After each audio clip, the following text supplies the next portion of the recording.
I'm half Ethiopian, half British. I grew up in Ethiopia till I was about 8 years old. And we grew up there because my dad had moved out there as an engineer.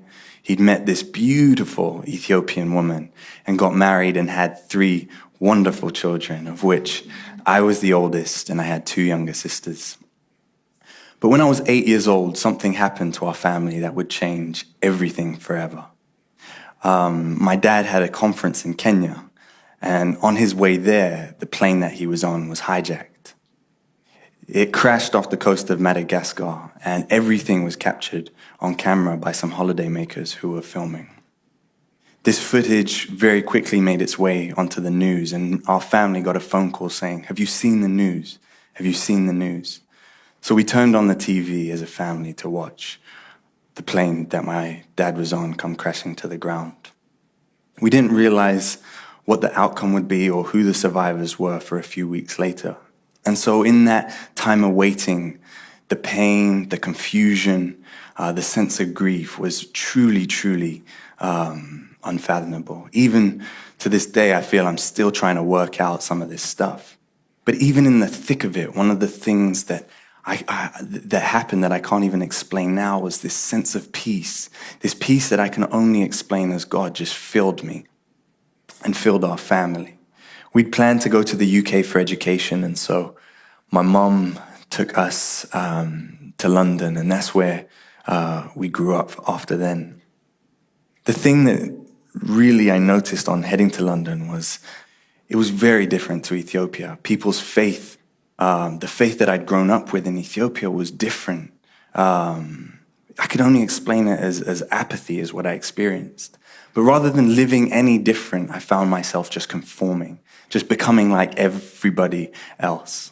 And it wasn't until I was 18 years old I was forced to ask myself, do I actually believe this? Is this real? And one of the things I didn't share was when that plane went down, my dad had stood up and shared his faith in those final moments.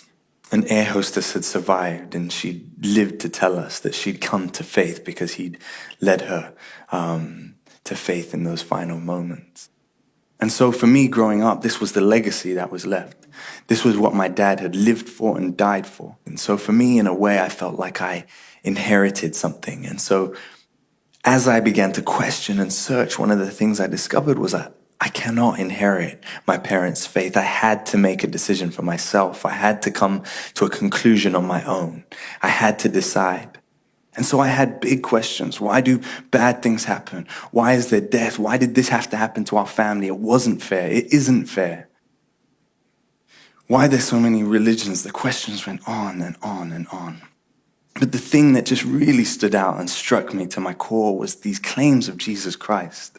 That he came down, he walked this earth, it said. He experienced all the pain and the grief and the confusions we experience. And then he goes on to die this gruesome death on a cross.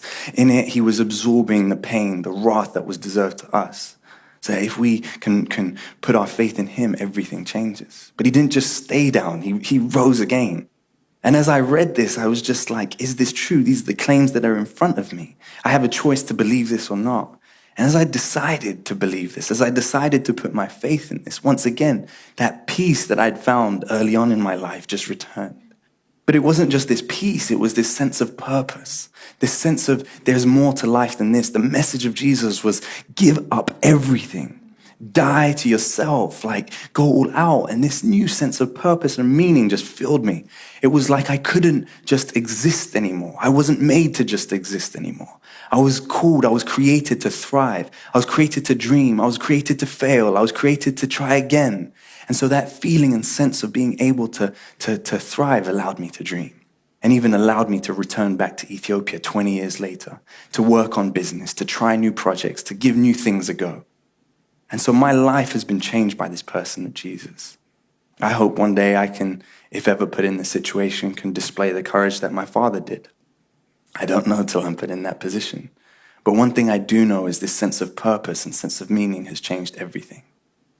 Now, my thing to you as you sit here or listen isn't to just accept what I'm saying, but it's to explore the claims. This prayer of Jesus, are you there, is a dangerous, dangerous prayer. And I just encourage you to pray it.